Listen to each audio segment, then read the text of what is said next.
Nominate the youth sports volunteer that you know for the Hercules Hero of the Week. Submit your nomination at kslsports.com/contest and then listen every Thursday afternoon to JJ and Alex for the winner. Help us celebrate the efforts of those volunteers making an impact with the Hercules Hero of the Week, sponsored by Hercules First Federal Credit Union and Beehive Meals. DJ PK, it's 97.5 The Zone. This next topic, you would think, comes from me, but it came from PK, and as soon as he thought, DJ's not going to be able to resist this. He's absolutely going to want to talk about this.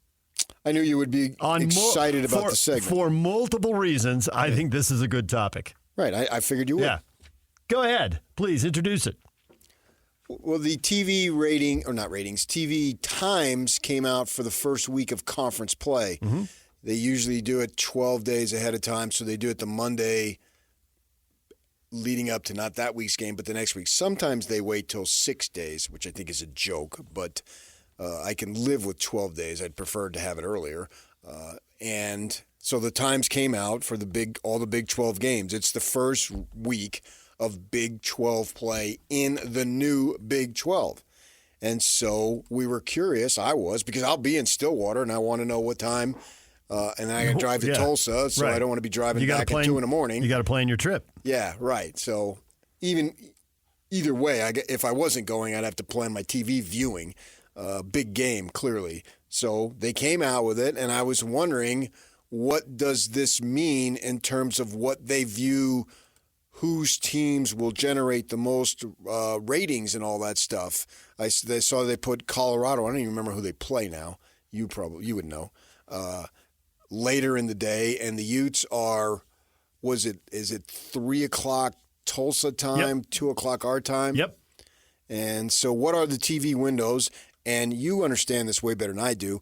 What does it mean in terms of what the TV folks think about it? We always knew that if you sucked in the Pac-12, you were regulated to the Pac-12 network as we got into the conference season. We did know that. And you were right.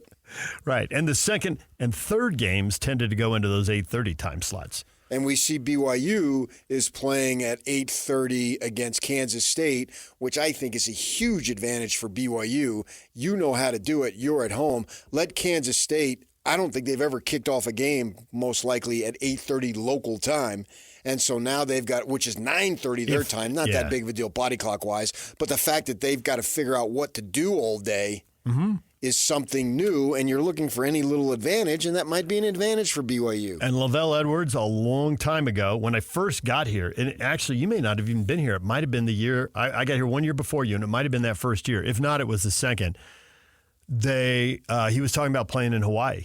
And he said, the travel, he said, but a big problem is Hawaii plays night games. On our guys' body clock, they're playing till 2 in the morning. He says, we can do things and try to do later practices, but it doesn't, you never replicate that. And I said, well, yeah, but you're playing them at noon when they come here. And he just got this smile. He just goes, yep. Because he knew it was 7 a.m. on their body clock, and they're going to struggle to replicate that. And I think when we talked about it was the game here, and I'd seen a late game, and then I saw the early game, so it was probably your first year here. And they won a close game, and they jumped out to like a 2 or 3 touchdown lead. And like the first 15 minutes, Hawaii wasn't ready to play. I think that body clock thing and the sleep thing, the older I get and the more I hear about it, the more I think that's an impact I've underrated. So tell us the times and what does it mean? So Utah plays Oklahoma State at 2 o'clock on Big Fox. Baylor and Colorado play at 6 o'clock on Big Fox.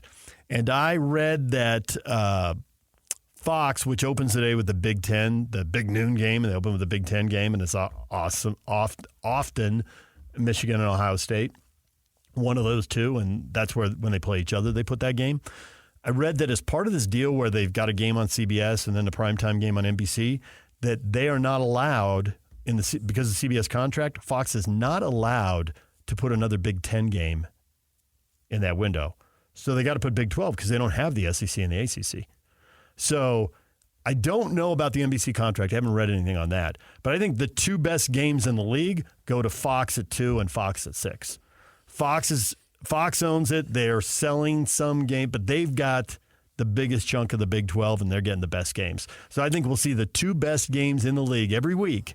Well, if not the best games, the two most watched games, Well, will go into so I Fox think at there's 2 a and 6. difference there. There is, because I don't think Colorado is good, but people will watch Deion, including right here in Utah. They will watch. You're Ray. right. They'll root for him or they'll root against him, but they'll care and they'll watch, which, quite frankly, has been the Dallas Cowboys' magic, and he's a former Cowboy, and you see the whole thing coming together. People will watch the Cowboys. They may love them and they may hate them. They root for him and they root against him, but they watch him. Deion's got the same thing going. So Baylor and Colorado at 6, and Utah and Oklahoma State at 2. Deion? He just stands there. I know, and nonetheless, people do it. I get why it doesn't appeal to you, but appeals. I saw a list at the start of this season, the 25 most viewed college football games of last season. Colorado played 5 of them. Yeah, but that's different. Because why? Because it was his first season. Okay, that explains 3 at the start. But late in the year, he was still getting ratings. And you think how many good games there are and how many good teams? I still think it's his first year. Yeah. I think it's his first year is his first year that encompasses 12 games. Yeah, and maybe there'll only be one this year, that Nebraska game. But there were definitely eyes on that Nebraska game. And they expect him on this Baylor game. At some point, they may give up and say, hey, and it happened over the course of last season. All right, the team isn't good. Let's move on. I think that Baylor, Colorado is 2 crappy teams. That may well turn out to be true. Neither team How is goes. It not true right now? Neither team goes bowling. I can see that. Well, they're fighting to get to that point. Well, okay, but if you get to that point, you're not crappy. You're mediocre. That's one crappy team and one mediocre team, best case scenario.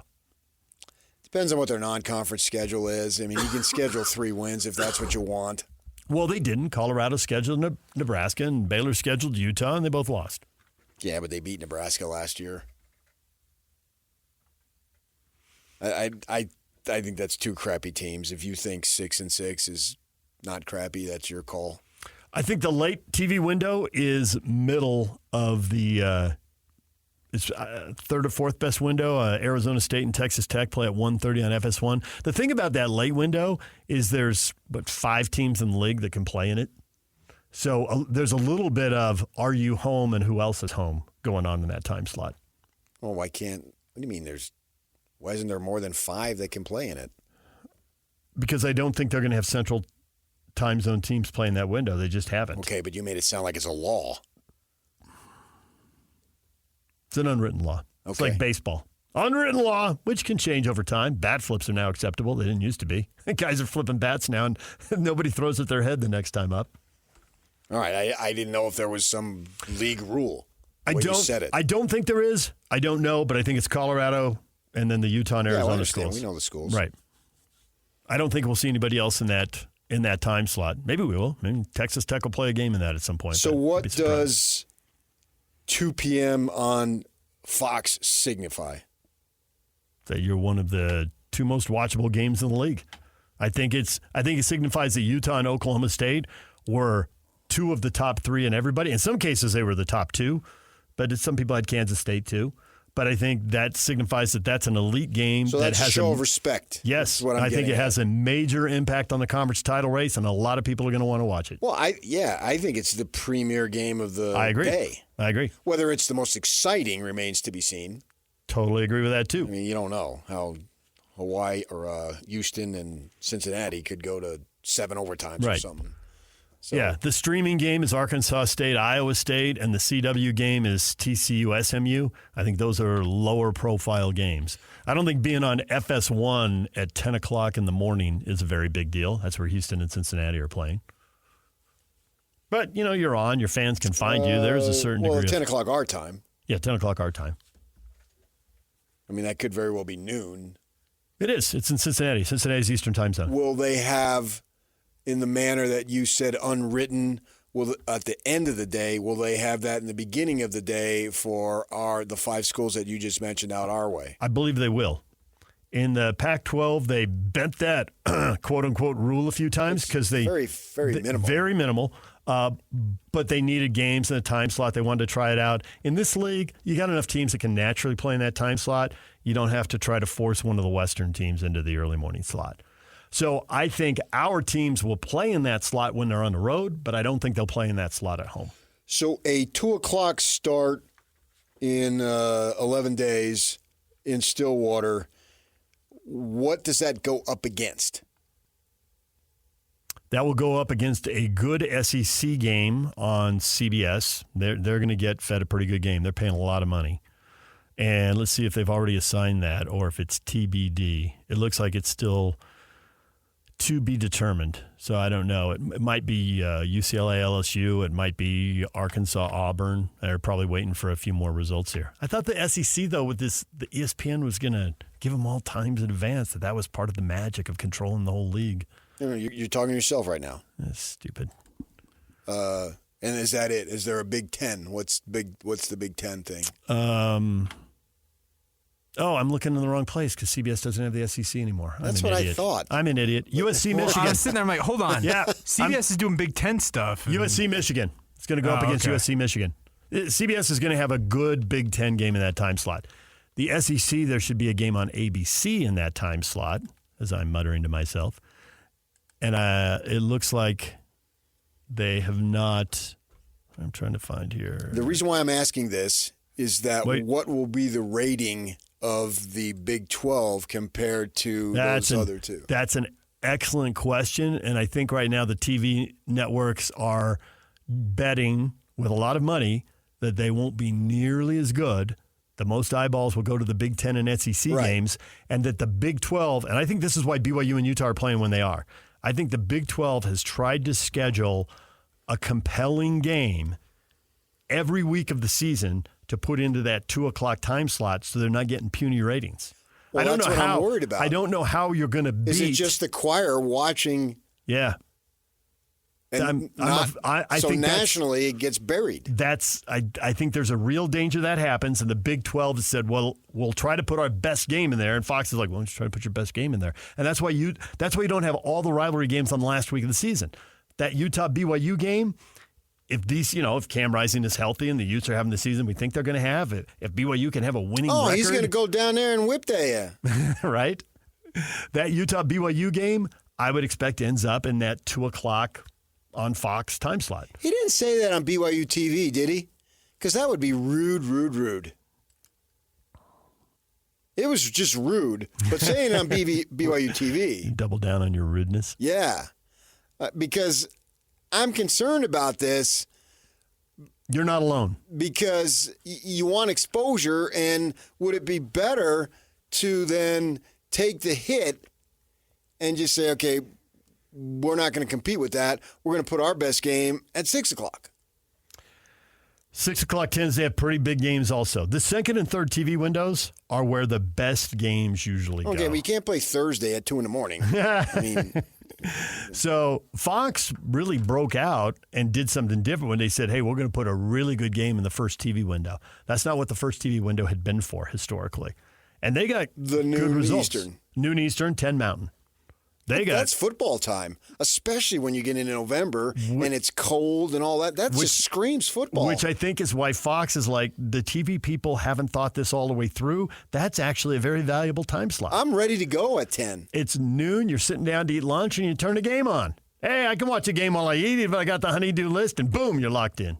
Whatever it might be. Yeah. I don't need food to watch the game. But, yeah, to me, I'm used to seeing gray skies, gloomy weather, and the Big Ten playing football at 10 in the morning our time. We've all done that, yes. Yes. And I think, in November especially. I think the ratings are lower for that time slot historically. Probably you go back to a lot of youth sports and you got stuff you got to do. And November, that tends to be over. It tends to die off in November. Yeah, I'm speaking specifically in November. And the announcers, they're all bundled up. Yeah. That's what I want. That's life. That's what I'm used to. It's the heartbeat of America. When I retire and move to Key West, it's going to be way weird. In my sandals, in flip-flops, in my shorts. You're going to have a spare room because Yak and I are going to visit. Right, Yak? We're going to visit PK. Remember the good old days. I might let my staff come see me. Nice. You guys will still be toiling. We'll just come for a long weekend. Are you going to have albino alligators too? No. That's a waste of money. No. Should have bought property in Key West. I'll be hanging out there. I've already made up my mind. That's You had a kid. There's two things I've made up my mind. I'm going to Key West, and I'm keeping my baby. He calls Mrs. K baby. What's so funny? Nice putt, baby. I've made up my mind. I'm keeping my baby. That's old school. I'm going to keep my baby. Okay. So to your point, I think your don't instincts. preach. Your Papa, do not preach. I think your instincts are right. The 2:00 is a sign of respect. It will go against high quality games from the SEC and Big Ten, and there's a chance it gets lost in the noise, and is one more reason the league gets dismissed. Which is one more reason people will get out of the league and sprint to whichever league invites them, Big Ten or SEC. Understood that, but in the meantime, you need to recruit at a high level every year. Yep. And it's not so much the kids local, or maybe even in regionally California. I'm thinking of Texas and beyond. You know, if they're not getting the run. You got to get the run in order to be good. I showed you a tweet yesterday. Yes, you did. Yeah. You did. That was funny. This is why the Sun Devils have struggled largely. Yeah. It was a tweet, Arizona sports fans, about the Devils are 2-0, and it's 99%. And I don't know anything about it because it's 99% Cardinal football on sports radio right now. Yeah. Ryan Hatch's station in Phoenix, I've told you about this for years. You have. And that tweet totally backed it up. This is what they do over and over and over again. Having watched college football in San Diego in the shadow of the NFL when the Chargers were there, and having in-laws in the Bay Area and getting in the car to run an errand or go see somebody for 30 minutes if you're lucky, but more likely 45 or an hour in Bay Area traffic and listening, yeah, they were talking Niners and Raiders. They were talking Stanford and Cal. When you're in the shadow of an NFL team, Michigan is the exception to the rule. But Michigan's been really good and the Lions have been really bad. But mostly, these college teams, they get out of the shadow of the NFL. Ohio State's in Columbus, 2 hours from Cincinnati, 2 hours from Cleveland, doing their own thing. And they're so dominant. And they're awesome, right? They could probably do it if they were in New York City. Alabama, nowhere near. There's no competition. Texas, yeah. There's 3 media centers there. Austin, San Antonio's kind of grown into one megapolis there. And they don't have the NFL in San Antonio and Austin. Advantage Texas. Yeah. And it's something that you can really build on. It's why Utah has a distinct advantage that some of these other places don't, because we flip-flop it. We'll be talking 80% college football. Now, it's not just Utah. No, but we still talk college football. And the 20% this time of year is NFL. Right. So, and in the Pac-12, the other good crowd that was really, Rice Eccles, you just know, the other crowd, the only thing that could match Rice Eccles' atmosphere was Autzen. They're not in the shadow of an NFL team either. They treat it like their NFL team. They got Nike treating it like an NFL team, throwing money at it. And fans across the state. Seahawks are 3 or 4 hours away. 3 from Portland, more from Eugene. Mm-hmm. Yeah. And I'm concerned about this conference being able to stay competitive recruiting-wise. If people are going to look at and they just are naturally gravitated over here. Now, I look at games, and as far as how competitive it is. But you're hardcore. Oh, I'm in. You're all the way in. I'm glad the game is at 2:00 our time. I'm intrigued by how many people are going to watch Arizona, Kansas State. It's Friday night. It's over the air. Now, we're used to Friday night on cable. Right, but not over the air. The over-the-air TV ratings for all the network shows, network prime time, they've just fallen off a cliff. So I get what Fox is doing. I'm a little surprised ABC hasn't done it already.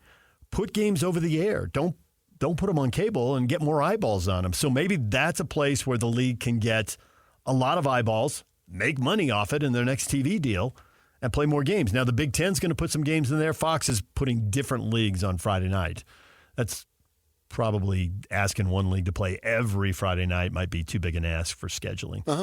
So juggle it. But I do think the more games the Big 12 can play on Friday night over the air, not on cable, but over the air, that could really help. There are a lot of people now who just don't have access to cable or satellite, especially with DirecTV right now. And, I assume that'll get solved at some point, but it didn't get solved in time for the Monday night opener. Yeah, but the Monday Night Opener was on regular TV. It was. Took a little bit of the pressure off, right? I think it took a ton. A ton of it off. Yeah. So it'll be interesting to see if a lot of people watch Arizona K-State. It's a good matchup. Yeah. Two ranked teams. Looking both forward teams to watching the 2-0. game. Yeah. All right, DJ and PK, it's 97.5 The Zone. Coming back, everything you missed in this show. Frank Dolce, Shailen Jarasia join us. You can get those interviews wherever you get your podcasts, and we'll tell you some of the headlines from what they had to say coming up, including Frank's prediction on who the starting quarterback will be for the Utes in Logan. That's next. Stay with us. Accessing. This is Hans Olsen and Scotty G. I was listening to Kyle Whittingham talk about Cam Rising. He's like, guys, it's so hard because he's such a competitor. I want to try to really get this point across. You are no longer just a college student. You are now collecting millions of dollars from people that believe in the program, that believe in this team, and believe in you. And the only way that money is worth it is when you are on the field. It is no longer about competitive edge. Cam has to start taking this serious. It's not about what can I do in this moment. You're up 23-0. You know what you can be in this moment? You can be ready for Utah State. You can be ready for conference play the following week because there is no question when he's on the field, that offense is nasty. Catch Hans and Scotty weekdays from noon to 3 on 97.5, the KSL Sports Zone. Find the largest and greatest selection of RVs in the state at the 2024 Utah RV Super Show, September 12th to the 15th at the Mountain America Expo Center. See the newest models as well as the best remaining inventory from this year. Visit the website and enter to win a family 4-pack of tickets. DJ and PK, it's 97.5 The Zone. It's time to get you up to speed now on everything that's happened in this show.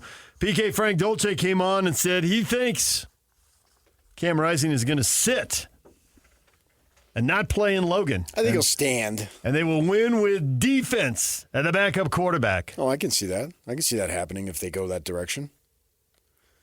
I actually think it would be a decent move to really jumpstart Wilson being the backup to get him as much experience as possible. It's a great opportunity to get him experience in case you need him in any of the other games. You know, he had that situation where we think of Rising when he goes off the field being injured, whether it was that Washington State game a couple years ago where he did not play. Mm-hmm.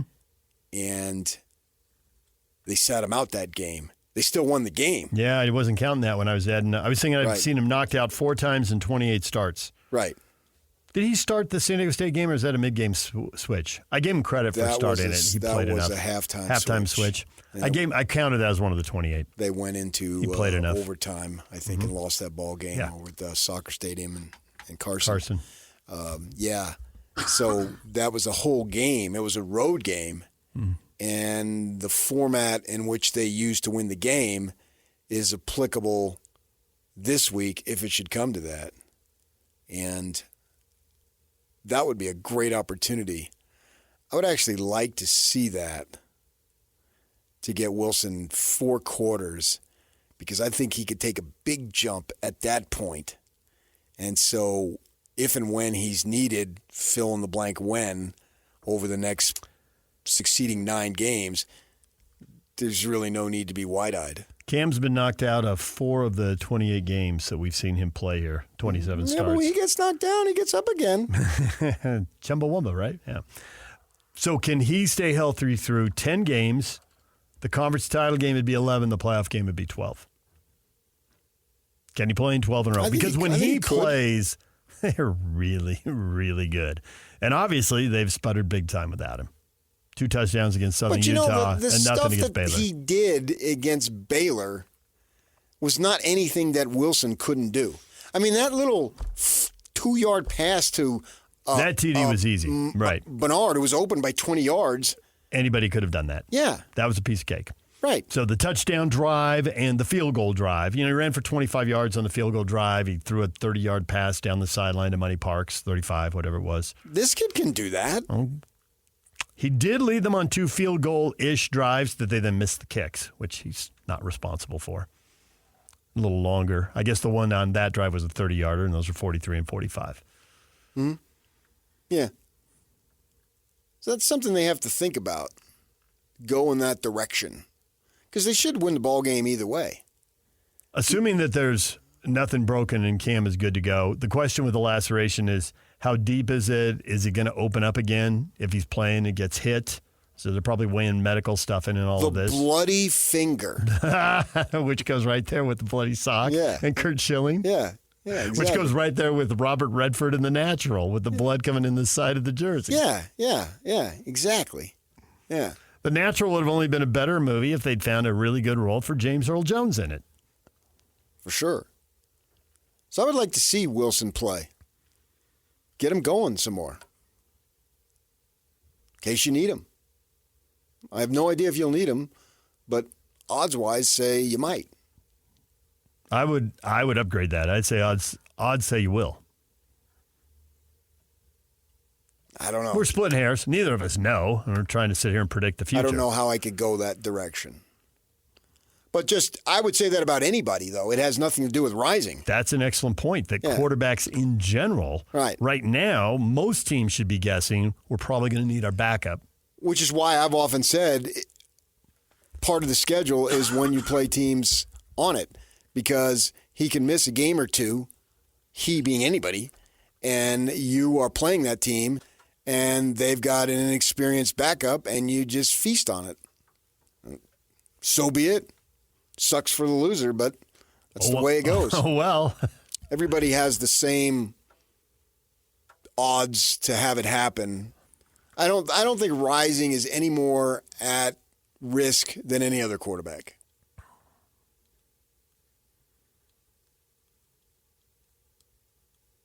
I don't think his body is more injury prone than KJ Jefferson, just to name somebody.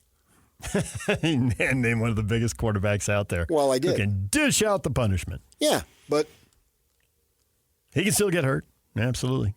Anybody can. Yes. And there's so many things that go wrong with your quarterback. Yeah. I mean, we've seen quarterbacks here. I can't remember who it was, but there was a Utah quarterback who broke his finger in practice because he followed through on a pass and hit somebody's helmet. I mean, I think we're going back into the Mountain West, maybe even the WAC days. It was a long time ago. But not border conference. But it happens. Nope, I don't know about the border. Skyline. I don't know about the border and the skyline. Yeah. The Big Six before my time. And it's incumbent upon the staff to have somebody ready to go.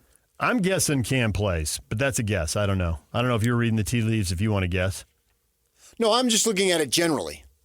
I know you are, I'm not but looking at it specifically. I didn't know if you had on the specific game, turning the page, your previous comments have all been general, but specific to this game, you have a famous Kinahan gut instinct, read the tea leaves. Give me another day. Okay.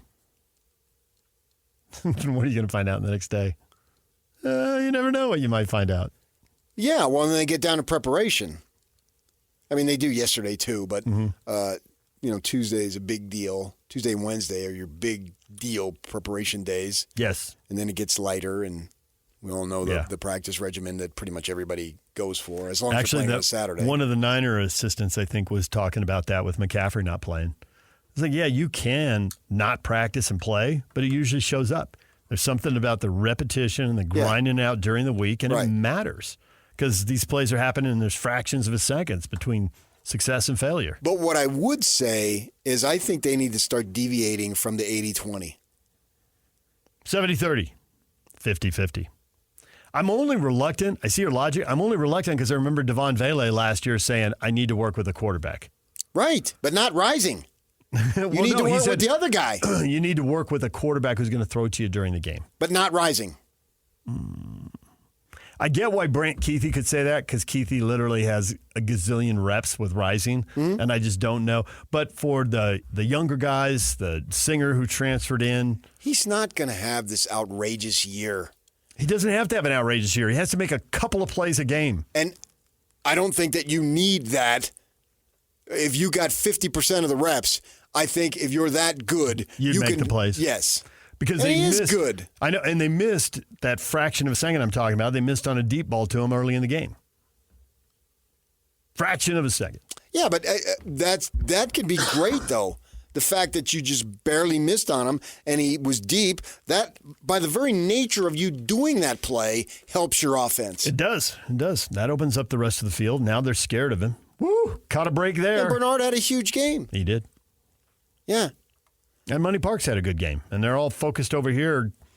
And Singer actually had more of an impact because he'd drawn a pass interference call and could have drawn more. And Moolah Parks, you can use him. Moolah Parks. Yeah.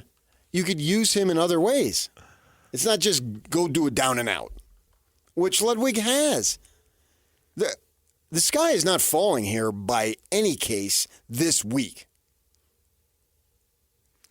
DJ and PK, it's 97.5 The Zone. Your feedback is coming up next. And it's all over almost here. Don't go nowhere. Join Hans and Scotty Thursday at Macy's in Providence from noon to 3. Find the hidden fan box and enter for a chance to win tickets to this Saturday's game. See you at Macy's at 50 North Highway 165 in Providence. The one in Rhode Island or the one in Utah? Utah. That's an Eagles song. She came from Providence, the one in Rhode Island. We talked James Earl Jones passing away at the age of 93. He has entertained us many times in many roles. What is your favorite? Field of Dreams leading the way with 41%. Star Wars at 36%. We had a bunch of people in the comments mention his role as Admiral Greer in the Hunt for Red October and a couple of the follow-ups to that. And so it's getting 11% of the vote. Others getting 12%. And Travis says, to not include Mufasa in The Lion King is a straight-up travesty. Okay. I knew you'd love that. Yeah. Russ, what about The Lion King? You have disgraced yourself. And look at, he said it. The James Earl Jones gif. Nice. Jimmy says Sandlot, Coming to America, and then The Lion King. That's his in order? Yep. And Captain Cody says Sandlot. When I watched Sandlot, I had no idea. The first time, and I saw it in the theater when it first came out, I had no idea it was shot in Utah. And there's this one scene where they wrap up whatever scene. They have like a transition shot go into the next, whatever the scene is. And it was taken from on the East Bench looking across the valley. Like out towards the airport. Yeah. Out towards the airport. Yeah. And you could see the smokestack from Kennecott and the slope of the Oakers. I'm like, they shot this in Utah. I know exactly what you're talking about. Hey, wait a minute. Yeah. Maybe everybody else knew I was slow on the uptake. I was sitting in the theater when it occurred to me. Oh, I just get that. Right. The problem with Sandlot, not that there's a problem with the movie, but in terms of his greatness, it was sort of a secondary role. Yeah. Yeah. Well, he had way too many roles. The dog had more of a play in that movie. They were afraid to get the ball because of the dog. I remember the dog. Yeah. And I would have been right there with him. That was a big, scary dog. Yeah. On behalf of people who were bit by dogs, and both of your co-hosts have been bit by dogs, yeah, that was I've been bit by dogs multiple times. Oh, I've only been bit once. I've been bit twice. I think I was in the 8th grade. That hurt. I was bit by a Doberman, man, who are man killers. Flesh eaters. Yeah. You seen Fletch? Those Dobermans took him to town in Provo, no less. So I never just walk aimlessly in Provo. Aggie fan Dan, I don't watch a ton of movies. We'll have to go through his filmography and check. I definitely watched Star Wars and Lion King. You didn't watch Field of Dreams and you're listening to us? Aggie fan or you're Dan responding? says, Get out it's of town. fun that I can connect it with the older guy in the Sandlot now. If there is a sports fan who hasn't seen Field of Dreams, you need to be excommunicated from the world of sports. That is a requirement. Thou shalt watch Field of Dreams. Classic movie. Classic. Moses Malone came down from Mount Olympus with that. I personally believe that your tour of Major League ballparks is not complete until you've gone to Field of Dreams. I personally believe you sound like the... and such. You should have to go to Field of Dreams and such, Birmingham. I'll need to get map. I don't have a map. That's the problem. Ryder Tyler says, have you ever seen By Dawn's Early Light? James Earl Jones was really good in that nuclear war movie. Sounds like a light comedy. Scott says, what about Arby's commercials? He killed those. Okay, I'll give it to him for that. All right, DJ and PK, we're out of time. Jake and Ben are coming up next.